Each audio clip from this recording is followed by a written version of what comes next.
Greetings and welcome to No BS Baking. Got JP here, and today I'm going to talk about preferments. These are a lovely addition used in many bakery items, so without further delay, let's just get straight into it.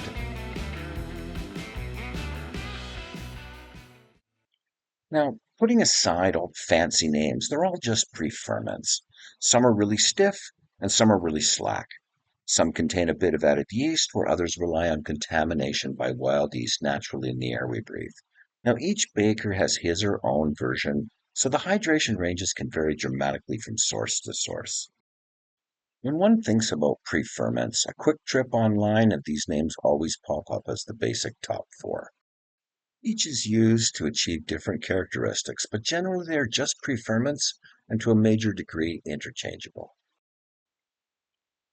As sourdough bakers know, levain is just a high hydration preferment that uses natural yeast in the air and bacterial action to create a sourdough starter, and you need to develop this culture for at least 1 week, often more. Said, levain can be used much earlier to achieve similar naturally leavened product that has all the fermentation flavor without the sour tang. The true levain concept is all about natural yeast. However, some bakers may kickstart a levain with a very small pinch of yeast, not to hinder the natural yeast activity, but to gently get stuff happening when a next day bake is planned.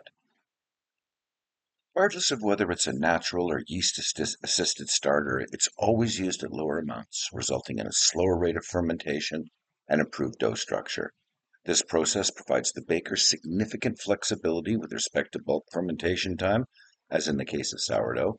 However, regardless of whether it's a sour starter or not, you can be assured of developing deeper flavors and enhanced characteristics you may desire. Coolish, biga, and sponges are used at much higher levels, often ranging up to 50% or more of the final dough weight. As I stated, pending the author's interpretation and application, these all may vary. However, here are some general guidelines associated with yeast added preferments. No matter the type of preferment, they generally follow 4 processes. Starter is built into the final dough and bulk fermented for an extended period like sourdough, often relying on natural yeast. Or starter is used for a preferment dough, which is then added to the final dough in high proportion. Straight preferment is made, be used in high proportions in the final dough. Or in the last case, the actual preferment is the final dough. When bulk fermenting, the double in size rule can serve as a good general guideline for preferments that contain added yeast. Yeast can be increased or reduced to provide the baker with a flexible time plan to achieve the desired fermentation. However, products like sourdough can ferment faster or slower depending on the strength of the starter, the temperature, and hydration. So time is not as controllable, it's ready when it is. And double in size is a good place to start. Some additional indicators to watch for are things like bubbles forming, a slightly domed top, and a light, airy feel. Keying in on these telltale indicators, you can be assured to catch your preferment at the perfect time for next steps processing. For those serious sourdough bakers, many of you may be using a pH pen to key in on fermentation, so let's look at this for a second. Now, preferment pH starts at around 5 or 6, assuming your water is close to 7 neutral, and decreases with time, and eventually levels off. Although pH can give an idea of how your fermentation is going, it is not scientifically ideal, as it does not tell you the quantity of acid, which will continue to increase after your pH levels off. Now, pH is a good idea in the sourdough baking for checking the acid strength through your bulk fermentation process in your quest for those magical low 4s. However, that's the end of its use and will not indicate anything useful beyond that. Now, as I've stated many times in my videos, successful baking starts with recipe balance. When you look online, you can see many people saying, "Why didn't my bread rise as much as the recipe author? Why didn't I get a good ear? Why is my grain dense or not open the same as theirs?" Well, let's look at a few scenarios. So assuming my starter is strong and active, let's say I use it as a 1-to-1, water and flour at equal amounts.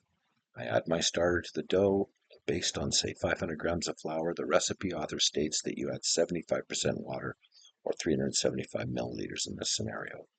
So my recipe is balanced to 75, right? Wrong. The actual percentage is 77, and if you factor differences in flour protein or additives in your flour that differs from theirs, this 2% can make a big difference. These issues can become more pronounced as target dough hydration is increased or decreased in relation to the water in your starter. Now keep in mind that these differences are this pronounced when only using 20% starter based on flour. If you're using a high addition preferment like Foolish, Sponge, or Biga, then there's a bit of math that needs to be done to properly calculate and establish a sound balanced recipe plan. For those looking to perfect their use of preferments, I just created the ultimate preferment recipe builder for any and all types of preferment plans. So let's take a look.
By experimenting with hydration levels, you can carefully sculpture the flavor you require using both natural or added yeast in a pre-ferment.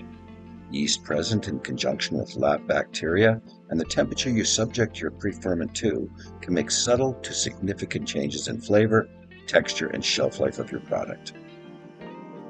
Flavor and temperature are intrinsically intertwined. Here you can see the correlation between flavor development and temperature. Now, the big takeaway is that cold bulk fermentation generally develops more and deeper flavors proportionate to yeast and bacterial activity than at any other temperature. Now, this is ideal for those looking to extend fermentation for multiple days or to realize both flexible bake planning and enhanced flavor opportunity.